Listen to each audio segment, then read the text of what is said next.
The sign of an exceptional sports builder is the ability to pass on knowledge, provide sporting opportunities, and inspire athletes to be their very best. Harry Curtis is such a person. Active in athletics from an early age, Harry honed his skills while attending Fort William Collegiate. Competing in a wide variety of sports, Harry's athletic abilities were evident on the field in junior and senior football, on the ice in hockey, in the pool on the swim team, and on the mats in wrestling. His cycling skills also began to shine at this age, claiming a SSAA 32-mile race.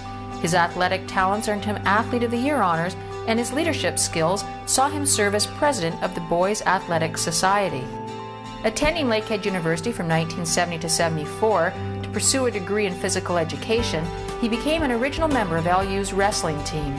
Claiming a bronze medal in the 167-pound division of the CIAU Championships in 1972, he made it to the top of the podium 2 years later as the 1974 national champ.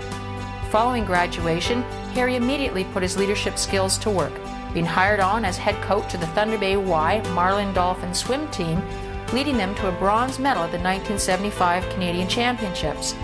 Returning to LU to obtain his Bachelor of Education degree, he joined the teaching staff at Hammersholt High School and for close to 30 years passed along his love for sport to thousands of young athletes. His coaching talents inspired his students in such sports as football, cycling, and wrestling, to name but a few. Of all the sports that Harry has been involved with, it is in cycling that has seen him reach his highest heights as a builder. A founding member of the Thunder Bay Cycling Club, his impact in the sport has been felt from the local to the world level. As a competitor, coach, and volunteer for close to 30 years, his roles with the club have been varied, including serving as a coach of a novice program, president, coaching coordinator, and personal coach of elite cyclist Scott Timmerman.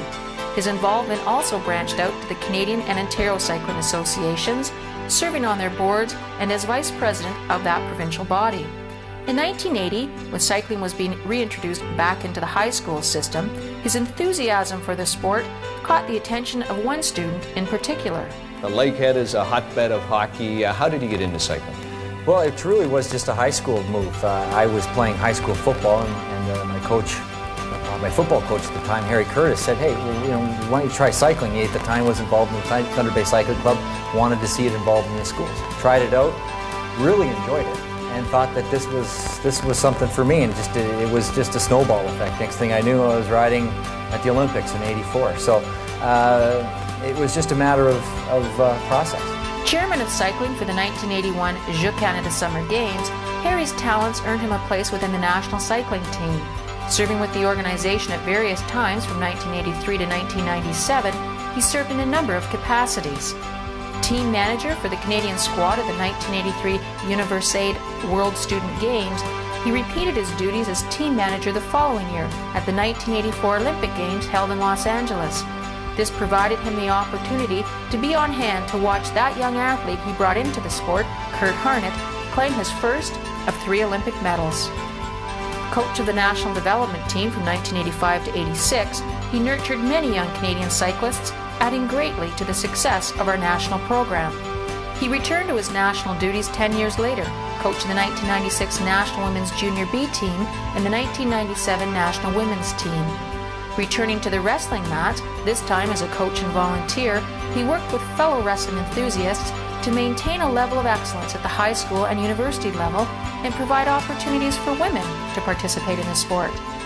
His exceptional contributions as a wrestling coach at the high school level earned him the 2001-2002 OFSA Leadership in School Award for wrestling.